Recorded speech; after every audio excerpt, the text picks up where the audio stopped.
میں اسی لیے مناسب وقت کے انتظار میں ہوں۔ جو لوگ منفی سوچیں رکھتے ہیں، لمبی منصوبہ بندی کرتے ہیں، وہ بڑے تحمل کے ساتھ اپنی منصوبہ بندی کو کامیابی سے ہمکنار کرنے کا بھی سوچتے رہتے ہیں۔ عاصم کا ذہن اسی طرح تھا اور فائقہ روبوٹ کی طرح اس کے ہر حکم پر عمل کرتی تھی۔ ہمارے ماموں ممانی زیادہ چلاک نہ تھے، انہیں گمان بھی نہ تھا وہ جس بہو کو پھولوں کی طرح رکھتے ہیں، اپنی بیٹی سمجھتے ہیں، وہ کس ڈگر پر چل رہی ہے۔ انہی دنوں ماموں بیمار ہوئے اور وفات پا گئے۔ ایک بڑا کانٹا خود ان کے راستے سے نکل گیا اور ساری جائیداد ریحان کے نام ہو گئی۔ اب فائقہ نے کہنا شروع کر دیا کہ آپ جائیداد میرے نام کر دیں، اگر آپ کو مجھ سے محبت ہے تو مجھے محفوظ کریں۔ ریحان نے کہا، ایک شرط پر، جو ہی ہمارے گھر پہلا بچہ ہوگا جائیداد تمہارے نام ہو جائے گی۔ فائقہ جو بچے کی پیدائش کے حوالے سے احتیاطوں میں لگی تھی، اس نے عاصم کو شوہر کی شرط بتا دی۔ عاصم نے کہا، کوئی بات نہیں، اس طرح اگر تم صاحبہ جائیداد ہو جاتی ہو تو یہ گھاٹے کا سودا نہیں ہے۔ تب فائقہ نے احتیاط چھوڑ دی اور ایک بیٹی کی ماں بن گئی۔ اب اس نے شوہر کو اس کی شرط یاد دلائی۔ ریحان نے تو بیوی کی محبت میں سرشار رہتا تھا۔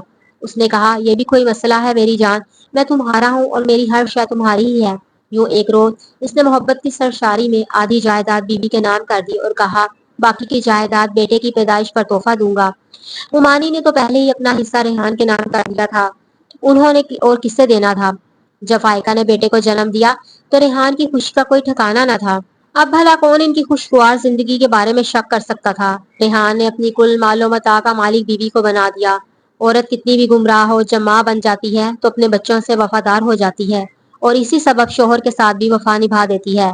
مگر فائقہ جانے کس مٹی کی بنی تھی کہ اسے نہ تو بچوں کا خیال تھا اور نہ شوہر کے بے لوث پیار کا۔ اس کا دل خامن کی چاہت پا کر بھی اس کی جانب مائل نہ ہو سکا۔ اب بھی وہ عاصم کے سحر میں گرفتار اس کے خیالوں میں گم رہتی تھی، جبکہ ایک شادی شدہ عورت کے لیے وہ غیر محرم تھا۔ لیکن اس نادان کے دل پر تو جیسے مہر لگ چکی تھی کہ اسے اچھائی، برائی، گناہ و ثواب کسی بات کا لحاظ ہی نہ رہا۔ وہ اگر شادی کے بعد عاصم سے رشتہ توڑ کر رابطے ختم کر ڈالتی تو اپنا گھر آباد کر کے گھریلو خوشیوں سے دامن بھر لیتی اور اپنے بچوں کی محبت سے بھی لطف اندوز ہوتی۔ مگر اس بد نصیب عورت کے لیے خوش نصیبی، گھر کا سکون، شوہر کا پیار، تمام آسائش و آرام بےمانی ہو گئے تھے۔ واقعی وہ ایسی جنونی لوگوں میں سے تھی جن کو اخلاقی اقدار کا لحاظ نہیں رہتا۔ ممانی اب اکثر بیمار رہنے لگی تھی۔ فائقہ نے ریحان سے کہا، مجھ سے تمہاری ماں کی خدمت نہیں ہوتی، مجھے الگ گھر میں رہنا ہے، اپنے بچوں کو دیکھوں یا تمہاری ماں کی دیکھ بھال کروں۔ ریحان اپنی بوڑھی ماں سے علیحدہ نہیں ہونا چاہتا تھا۔ اس بات پر آئے دن جھگڑا فساد رہنے لگا۔ ماں تو پھر ماں ہوتی ہے، اس نے جب گھر میں اپنی وجہ سے کسی کی بے سکونی دیکھی تو بیٹے کی پریشانی کا غم دل پر لے لیا۔ وہ بہو کی چیخ چیخ سن کر اتنی بیمار پڑی کہ انہیں ہسپتال میں داخل کرانا پڑا۔ ساس کی غیر موجودگی میں بہو کو پوری آزادی مل گئی۔ اب منصوبے پر عمل درآمد کا وقت آ گیا تھا۔ نوکر نے کہا کہ میں اماں کو دیکھنے ہسپتال جا رہی ہوں، تم بھی ساتھ چلو۔ اس نے دونوں بچوں اور آیا کو بھی ساتھ لیا۔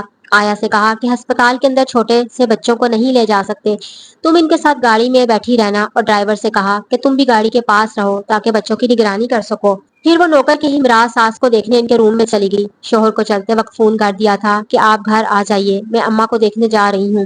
ریحان کے پاس گھر کی دوسری چابی تھی، وہ فوراً گھر روانہ ہو گیا۔ گیٹ پر پہنچا، تالا کھولا اور آرام کرنے اپنے کمرے میں چلا گیا۔ رات بھر ماں کے پاس جاگتے گزارنے سے وہ بہت تھک گیا تھا، لیٹتے ہی نیند آ گئی۔ فائقہ نے گھر کی ایک چابی عاصم کو دے رکھی تھی جو اس منصوبے میں کام آنے والی تھی۔ ایک پڑوسی نے گیٹ کھلا دیکھا تو اسے چھمبا ہوا کہ آج ریحان کا گیٹ کھلا کیوں ہے، یہ لوگ تو چھوٹے بچوں کی وجہ سے ہمیشہ گیٹ بند رکھتے ہیں۔ اس نے جھانکا تو جو گاڑی ریحان کے استعمال میں رہتی تھی سامنے نظر آ گئی، جبکہ دوسری گاڑی اور ڈرائیور موجود نہیں تھے۔ اس نے نوکر کو آواز دی جو ہمیشہ گیٹ پر موجود رہتا تھا، مگر آج وہ بھی موجود نہ تھا۔ اس نے بہت آوازیں دی، بیل دی، مگر کوئی جواب نہ ملا، جیسے گھر میں کوئی موجود نہ ہو۔ راہیل ان کا پرانا پڑوسی تھا، وہ جانتا تھا ریحان کی امی بیمار ہے اور ہسپتال میں داخل ہے، شاید ایمرجنسی میں یہ لوگ نکلے ہیں اور گیٹ بند کرنا بھول گئے۔ وہ گھر کے اندر چلا گیا، اس نے ریحان کو پکارا، اس کے کمرے کا دروازہ بھی کھلا تھا۔ اس نے جو کمرے کا نظارہ دیکھا تو کانپ کر رہ گیا، کسی نے ریحان کو گولی مار دی تھی، کیونکہ وہ فرش پر اوندھے منہ پڑا تھا اور خون فرش پر بکھرا ہوا تھا۔ وہ یہ منظر دیکھ کر دہل گیا، یا الہی یہ کیا ماجرا ہے۔ راہیل نے فوراً پولیس کو فون کر کے واقعے کی اطلاع دی۔ پولیس نے آ کر مکان کو گھیرے میں لے لیا۔ راہیل 2-4 مرتبہ ریحان کے ساتھ ممانی کی عیادت کے لیے جاتا رہا تھا۔ پولیس کے ساتھ ہسپتال گیا جہاں فائقہ ساس پاس بیٹھی ہوئی تھی اور اپنے بچے ملازمہ کی ہمراہ گاڑی میں موجود تھے۔ جب راہیل نے بتایا کہ کسی نے ریحان کو گھر کے اندر گولی مار دی ہے تو یہ سنتے ہی ممانی کا ہارٹ فیل ہو گیا اور فائقہ زاروں قطار رونے لگی۔ سسر تو پہلے ہی داغے مفارقت دے چکے تھے، شوہر اور ساس بھی اس دنیا سے کوچ کر گئے۔ وہ رو رو کر کہتی تھی کہ اب اس کا اس کے بچوں کا کیا ہوگا۔ اس کے والدین کو بھی رحیل نے اطلاع کی، جو فائقہ اور بچوں کو ساتھ اپنے گھر لے آئے۔ پولیس نے محلے داروں سے پوچھ گچھ کی۔ ہر ایک نے گواہی دی کہ میاں بیوی کا آپس میں بہت پیار تھا اور حسن سلوک سے رہ رہے تھے۔ ہم نے کبھی ان کا جھگڑا نہیں سنا تھا۔ فائقہ کے اخلاق کی سب نے تعریف کی اور گواہی دی۔ وہ کبھی روٹ کے میکے نہیں جاتی تھی۔ فائقہ کے والدین کی معاشرے میں کافی عزت تھی۔ کسی کے وہم و گمان میں بھی نہیں تھا کہ وہ ایسی حرکت کر سکتی ہے۔ البتہ ریحان کے قتل کو لوگ ذاتی دشمنی کا شاخسانہ قرار دے رہے تھے، کیونکہ دو کرایہ داروں سے ان دنوں اس کا جھگڑا چل رہا تھا، جو اس کی دکانیں خالی نہیں کرتے تھے اور کرایہ بھی وقت پر ادا نہیں کرتے تھے۔ کچھ دن تفتیش ہوتی رہی، پھر یہ کیس دفتر دخل ہو گیا کہ یہ اندھا قتل تھا۔ ریحان کے ساس سسر نے بھی توجہ سے کیس کی پیروی نہیں کی۔ ان جھنجھٹوں کا وبال کون بھگتتا؟ میرے ابو اور ماموں کچھ دن بھاگ دوڑ کر رہے، پھر وہ بھی تھک ہار کر بیٹھ گئے۔ 1 سال بعد فائقہ کی دوسری شادی ہو گئی۔ جس شخص سے شادی ہوئی تھی، اس کا نام سنا تو میں دنگ رہ گئی۔ پھر خود کو سمجھایا کہ اس کی کسی سے تو شادی ہونا ہی تھی، اسی سے کر لی ہے جسے چاہا تھی۔ ایسا تو ہوتا ہی ہے۔ یہ دونوں خوشگوار زندگی گزارنے لگے۔ فائقہ کو سابقہ شوہر کی جدائی کا ملال تھا یا آصف سے شادی کر کے خوشی ہوئی، یہ تو وہ جانے یا خدا جانے، کیونکہ ضمیر تو انسان کے اندر ہوتا ہے اور قدرت غلط کاموں کی سزا بھی ضرور دیتی ہے۔ قاتل زمانے کی نظروں سے چھپ جائے تو بھی قدرت کے ہاتھوں سے نہیں بچ سکتا۔ فائقہ پر جلد ہی عاصم کی حقیقت کھل گئی۔ رفتہ رفتہ اس نے ساری دولت اور جائیداد ہتھیا لی۔ نوبت یہاں تک آ پہنچی، ایک گھر اور 2 دکانوں کے سوا فائقہ کے پاس کچھ نہ تھا۔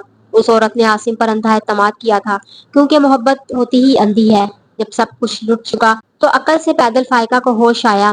اب عاصم کا رویہ اس کے ساتھ اہانت امیز ہو چکا تھا۔ عاصم کہتا تھا کہ اپنے دونوں بچوں کو ماں کو دے آؤ، لیکن وہ اپنے معصوم بچوں کی جدائی برداشت نہیں کر سکتی تھی۔ ایک دن عاصم نے فائقہ کو یہ کہہ کر طلاق دے دی کہ تم ایک جنونی عورت ہو، تمہارا کوئی بھروسہ نہیں، کیا خبر کل تم میرے ساتھ کیا کرو، کیا پتا تم مجھے ہی زہر دے دو۔ وہ روتی بچوں کے ساتھ والدین کے گھر لوٹ آئی اور رو رو کر اپنی ببتا سنائی۔ اس نے بتایا کہ سب کچھ ہتھیانے کے بعد عاصم اس سے وہ گھر بھی اپنے نام لکھوانا چاہتا تھا جس میں وہ رہ رہے تھے۔ انکار پر اس کو طلاق دے دی ہے اور دولت سمیٹ کر بیرون ملک چلا گیا۔ یہ ہوا جنونی محبت کا انجام۔ سوچتی ہوں فائقہ کے پاس کیا بچا، اس نے تو خود اپنی خوشیوں کو آگ لگا دی۔ کیا اس کو محبت کہتے ہیں؟ سمجھ نہ پائی کہ کس نے کس سے محبت کی۔ ریحان نے فائقہ سے اور فائقہ نے عاصم سے اور عاصم نے دولت سے۔ عاصم کو تو دولت مل گئی، مگر فائقہ کو کیا ملا سوائے اس کے کہ اس نے اپنے اور اپنے بچوں کے دامن میں پھولوں کی جگہ خار بھرے اور اپنے والدین کے دامن میں غم ڈال دیے۔